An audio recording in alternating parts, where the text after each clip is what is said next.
Bonsoir. Moi aussi, je suis très heureux de vous voir très nombreux ici ce soir parce que je pense que on a un travail très important à faire ensemble et que des gens comme moi, sans vous, on ne peut arriver à rien. Et c'est une coïncidence. Investigation a d'abord voulu s'appeler Inform Action. Et puis le nom a été déjà pris par un groupe quelque part en Belgique, donc on a changé. Mais ce qui m'a frappé en découvrant cette petite bande formidable ici de jeunes à Toulouse, c'est qu'on avait tous les deux choisi un nom qui se termine par Action. Et ça pour moi c'est le principal. On est face à une machine de propagande, c'est la machine du 1%, ils ont l'argent, ils ont des experts, ils ont de l'expérience, des techniques, ils savent comment manipuler, et nous n'avons pas l'argent, mais nous avons les gens, et c'est encore mieux. Et mon but en venant ici ce soir, et en restant demain pour discuter avec cette jeune équipe, c'est vraiment de voir comment on peut ensemble organiser l'action, c'est-à-dire la bataille pour l'info, la bataille pour la vérité, la bataille pour aider les gens autour de nous, au boulot, à l'école, partout en fait, à ne pas se faire embobiner et à ne pas se faire remplir le crâne d'idées qui sont contre leurs intérêts. C'est ahurissant de voir que des gens vont voter contre des partis qui vont leur faire, pour des partis qui vont leur faire du mal. C'est ahurissant de voir que des gens vont voter pour une guerre qui en fait est contre eux-mêmes et que je ne leur en veux pas. Ils sont des victimes de la propagande de guerre. Et donc, toute la question pour nous, tout le défi, c'est comment allons-nous travailler efficacement pour traiter tous ces gens qui sont trompés en amis et petit à petit en prenant conscience des mécanismes de cette propagande, ils puissent eux aussi à leur tour jouer un rôle et changer le rapport de force. Il y a des exemples dans l'histoire où on a vraiment vu un peuple changer, se mobiliser et comprendre qu'en fait il n'y a pas une info, il y en a deux qu'il faut choisir et que l'info est toujours une question d'intérêts fondamentaux. Alors justement pour que ce débat de ce soir soit le plus utile possible pour vous, ça ne va pas être un exposé et puis quelques questions-réponses. Je voudrais qu'on fasse ça le plus participatif possible. L'idée, c'est de réfléchir ensemble comment, comme on l'a intitulé, repérer la propagande de guerre au quotidien dans les choses que vous voyez, que vous lisez, pour pouvoir directement autour de vous être à même de faire comprendre aux gens et de montrer justement ce que cache l'information. Donc l'idée que j'ai eue, c'est de vous résumer très brièvement ce que j'appelle les principes de la propagande de guerre, et ensuite on va réfléchir ensemble comment ça s'applique au conflit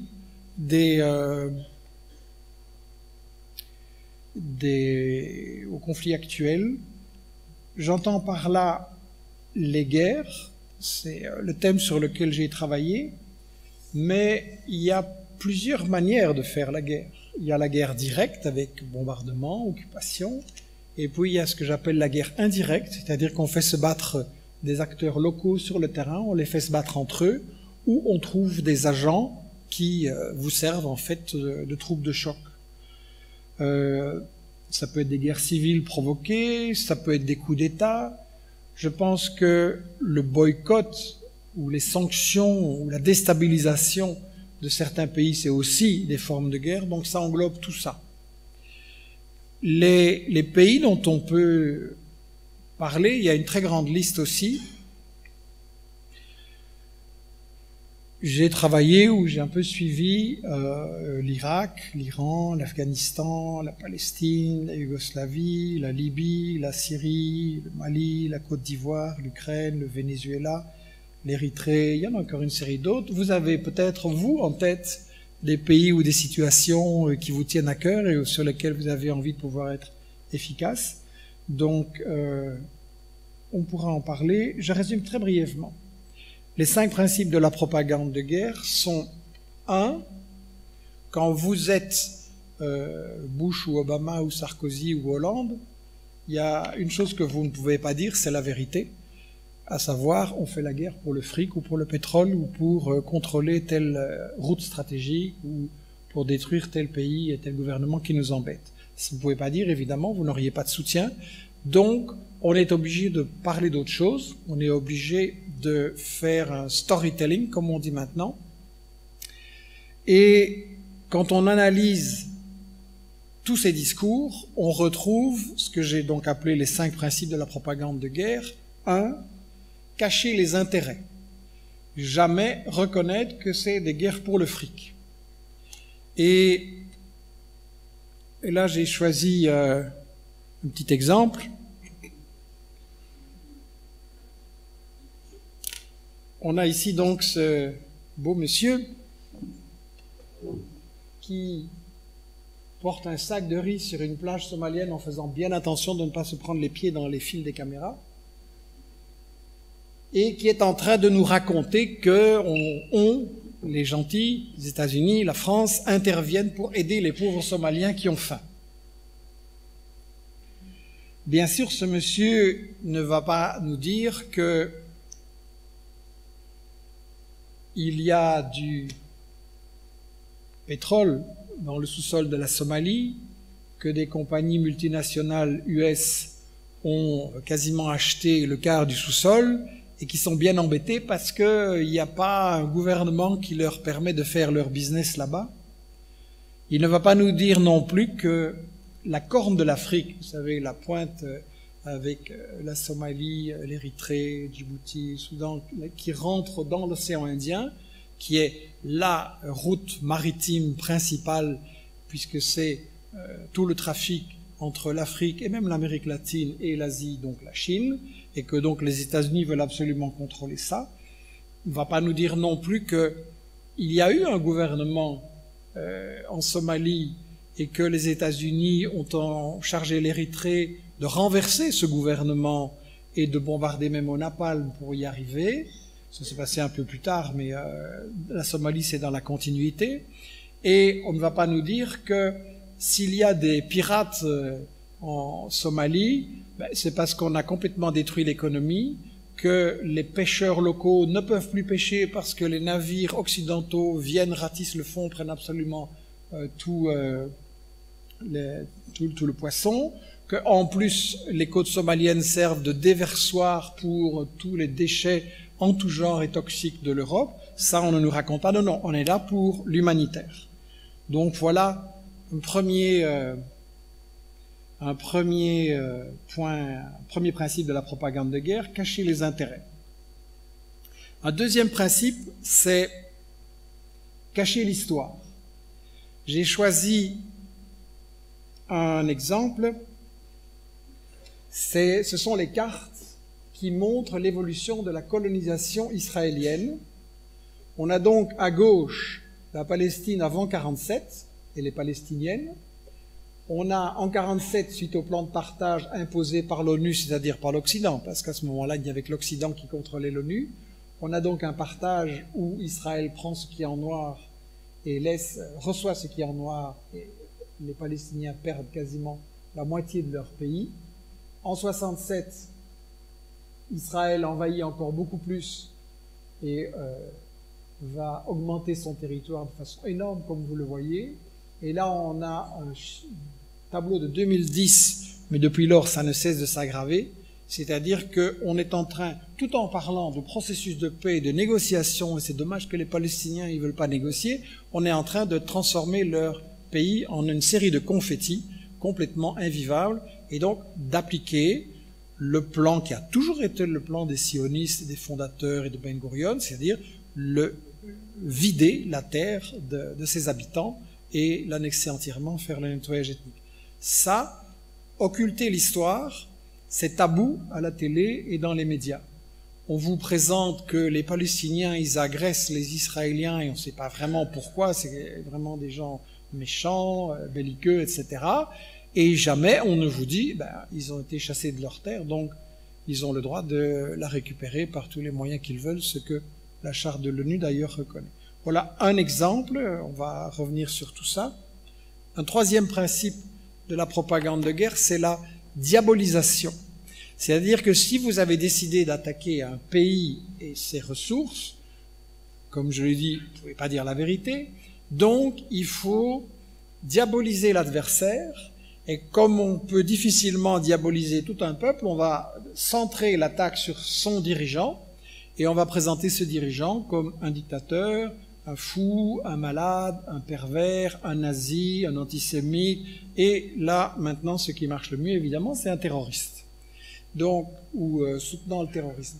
La diabolisation, c'est donc rendre votre adversaire tellement odieux que l'opinion va dire oui, il faut faire quelque chose.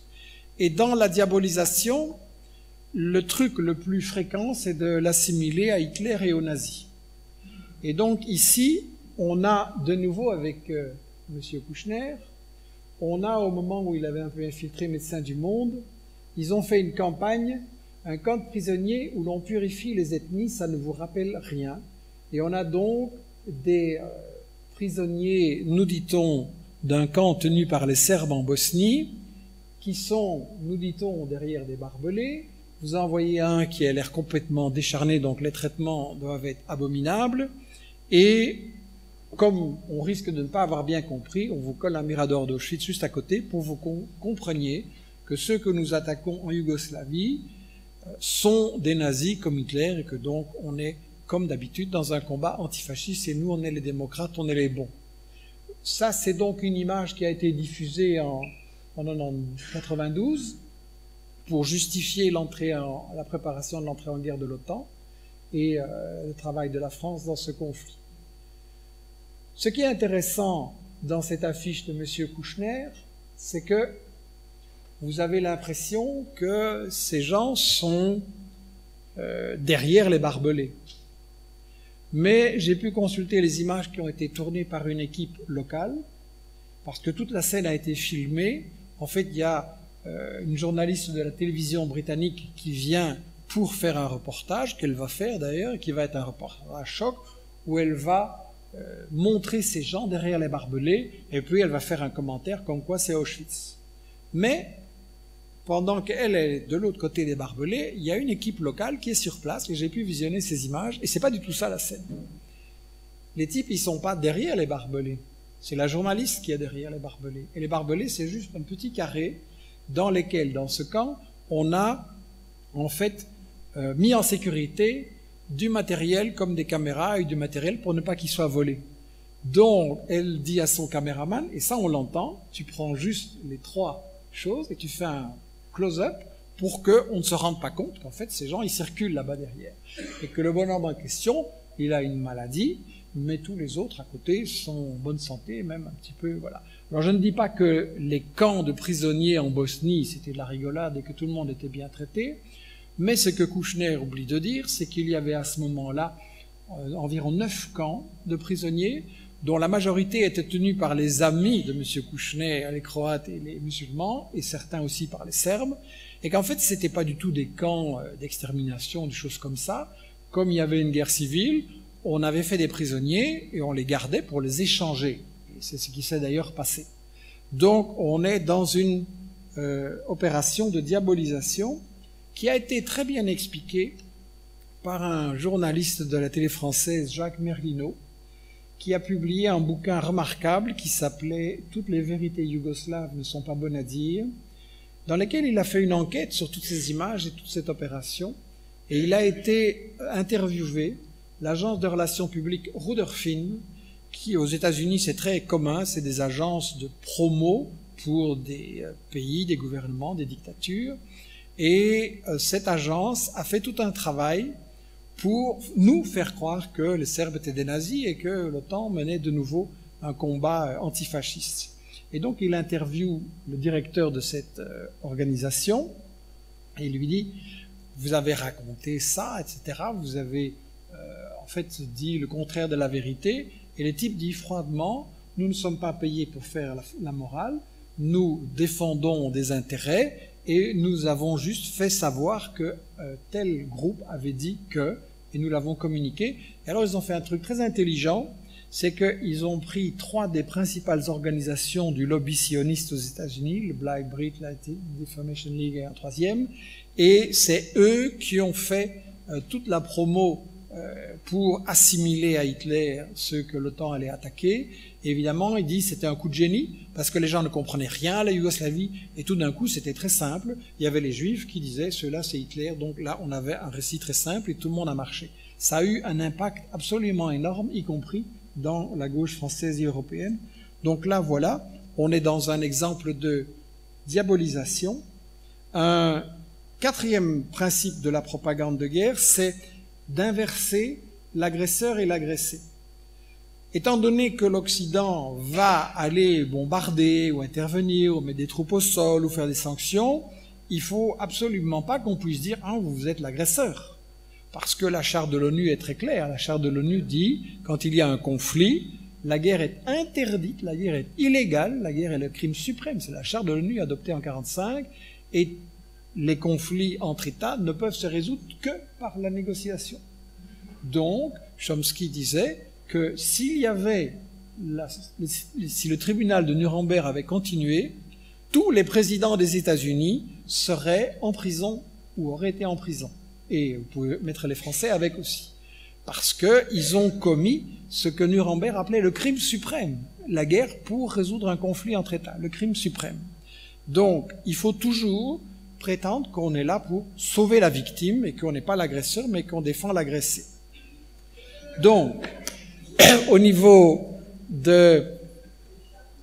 du représentant de commerce de cette propagande de guerre, vous avez ce monsieur qui, en Libye, en 2011, vient nous dire que les gens que vous voyez là sont les combattants de la liberté, qu'ils vont installer la démocratie en Libye et que tout va bien et que comme ils n'arrivent pas à s'en sortir tout seuls, c'est curieux, vous voyez, ils sont apparemment, le récit c'est toujours, il y a un dictateur, il est tout seul et tout son peuple est face à lui.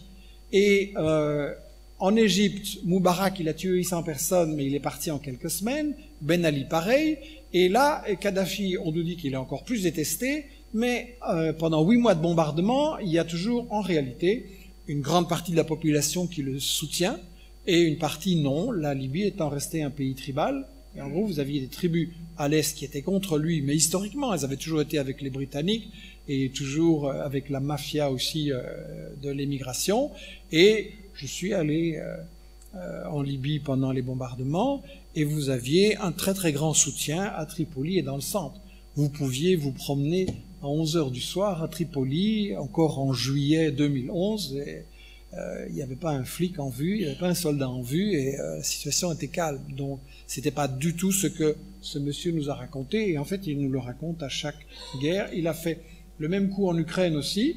Il est venu dire en Ukraine qu'il était allé parler, comme vous savez, à Maïdan, sur la place des révolutionnaires, et qu'il n'avait absolument pas vu des groupes fascistes et antisémites à Kiev pendant cette merveilleuse révolution. Mais ça, c'est le genre de truc qu'il n'a pas vu.